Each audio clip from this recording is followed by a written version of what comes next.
Yeehaw, ladies and gentlemen! Today we're diving into one of the most iconic Western movies of all time. Now, what are you waiting for? Stop our presentation and go watch the movie. But don't forget to come back though.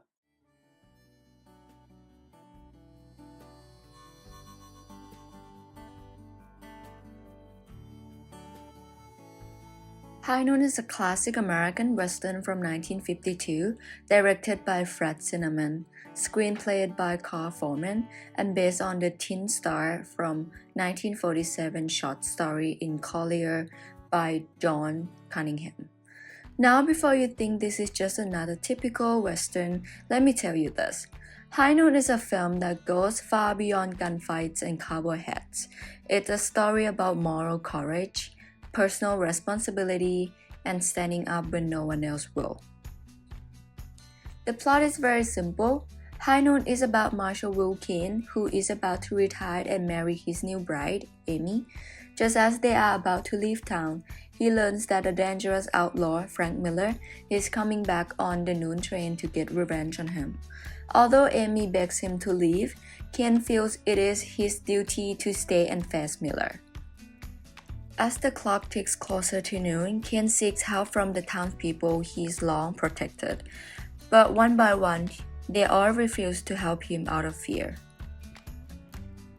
The film builds tension as Kane confronts his enemy in a final showdown, with themes of duty, courage, and the consequences of standing alone against evil. High Noon became an instant classic and won 4 Academy Awards, including Best Actor, Best Film Editing, Best Score Drama or Comedy, and Best Song Do Not Forsake Me, Oh My Darling. Moreover, it also won Golden Globe Awards, such as Best Leading Actor Drama, Best Supporting Actress in a Motion Picture, Best Cinematography, Black and White, and Best Original Score. Next, editing style. High Noon uses a special kind of editing called real-time editing. This means the events in the movie happen almost in real time like in the real world. The movie shows Betty clocks to remind us that time is running out. This creates more tension because we feel the pressure of time just like the main character, Will Kane. Another important technique is cross-cutting. This means the movie cuts between 2 different scenes that are happening at the same time. For example, we see Will Kane looking for help while the bad guys are getting ready for the showdown. This makes us feel the danger building up, as we know both sides are preparing. There are many close-up shots in the movie, especially of the characters' faces. These close-up shows their emotions like fear and worry. The close-up shots help us feel what the characters are feeling. We also see close-up of clocks, which reminds us that time is very important in this story. Next, historical context of High Noon. First, McCarthyism and the Hollywood blacklist. High Noon was made during a time called McCarthyism in the early 1950s. This was when the US government was very afraid of communism, and they accused many people in the Hollywood of being communist. The film's writer, Carl Foreman, was blacklisted, which means he couldn't find work because he refused to name other communists to the government. The movie is often seen as a metaphor for this, where Will Kane, the main character, stands alone to fight while others are too scared to help him. Second, Cold War fears.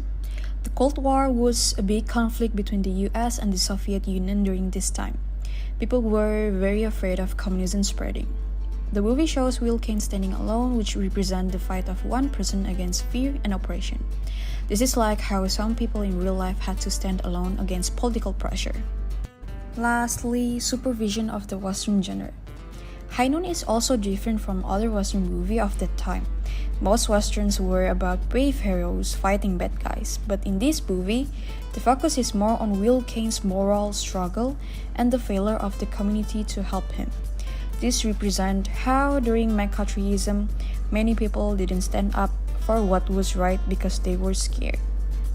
For the cultural impact, High Noon has a long-lasting influence on the use of icon, metaphor, film, music, and also political spectrum. The first one is the clock. We can see that it appears in many scenes throughout the movie. It acts as a countdown between Marshall Kane and Frank Miller's final confrontation. High Noon is one of the first movies that used the real-time technique from the recurring shot of the clock to level up excitement as the audience feels the deadline approaching between Kane and Frank. Also, as the clock ticks closer to noon, the word High Noon then becomes a metaphor for a moment of truth and confrontation. The theme of moral courage, isolation, and the passage of time in High Noon eventually has an impact on other films like Once Upon a Time in the West and The Dark Knight. In Once Upon a Time in the West, the director uses High Noon tickling clock to build up excitement while the hero faces loneliness in the middle of the battle, just as the same as Batman from The Dark Knight, who as a lone figure faces a city that does not stand by him. Unlike the previous film, where music was just a background sound, the song The Ballad of High Noon reflects the central theme of Marshall Kane's emotional tone and story, which later on popularized the ideas of a movie soundtrack and reducing the gap between cinema and popular music. Do not forsake me, oh my darling, on this our wedding day. As the movie was produced during the Cold War, the movie was seen as a symbol of freedom and justice for people of Poland during the first semi-free election in 1989. The young graphic artist named Thomas Mek designed a great poster that uses the image of Marshall Kane armed with a ballad instead of a gun to represent the Western ideals of freedom and liberty for a nation oppressed by the Communist Party. Now let's get into critic and audiences. While High Noon portrayed moral courage and individual responsibility through the characters of Marshall Kane and received admiration from former presidents Bill Clinton and Ronald Reagan, the movie was controversial because the McCarthyism period. Hollywood screenwriter Carl Foreman was accused of communist sympathy. In High Noon, the way townspeople abandoned Marshall Kane symbolizes Hollywood's failure to stand by their colleague. Therefore, John Wayne and Howard Hawks, who also disliked the features, team up to make a 1959 Rio Bravo, where people fight together in response to High Noon. Now, let's go look at famous scenes and quotes together. I mean it. If you won't go with me now, I'll be on that train when it leaves here. I've got to stay. This quote explains why he cannot run away from the danger despite everyone, including his wife, urging him to leave. This line represents his sense of duty and the moral burden he feels, which make it one of the best scenes.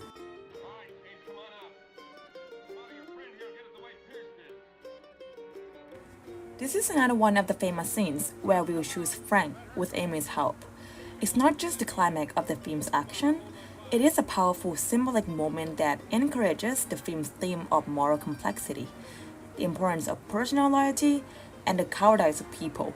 It highlights the difficult choices the individual must make when standing up for what is right, even when it means compromising the ideas of facing those battles alone. The last scene of Will throwing the bitch away is considered one of the most famous scenes, where it shows his rejection of the Tao people. They failed him when he needed them the most. Refusing to stand by him against Frank, the bitch was a symbol of his duty and responsibility to protect the Tao.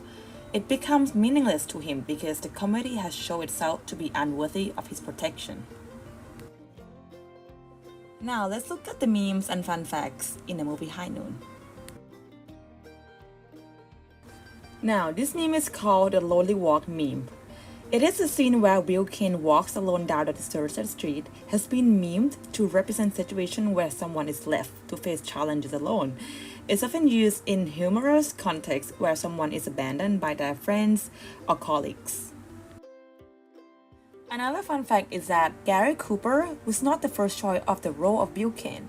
Gregory Peck and Charlton Heston were both considered, but Cooper ultimately got the part.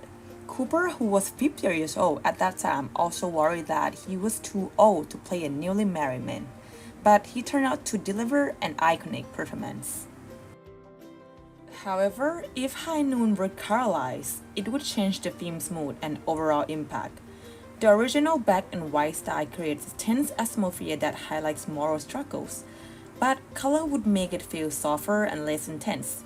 While a color version could look nice, it might lose the realism and emotional depth that make the original look so powerful.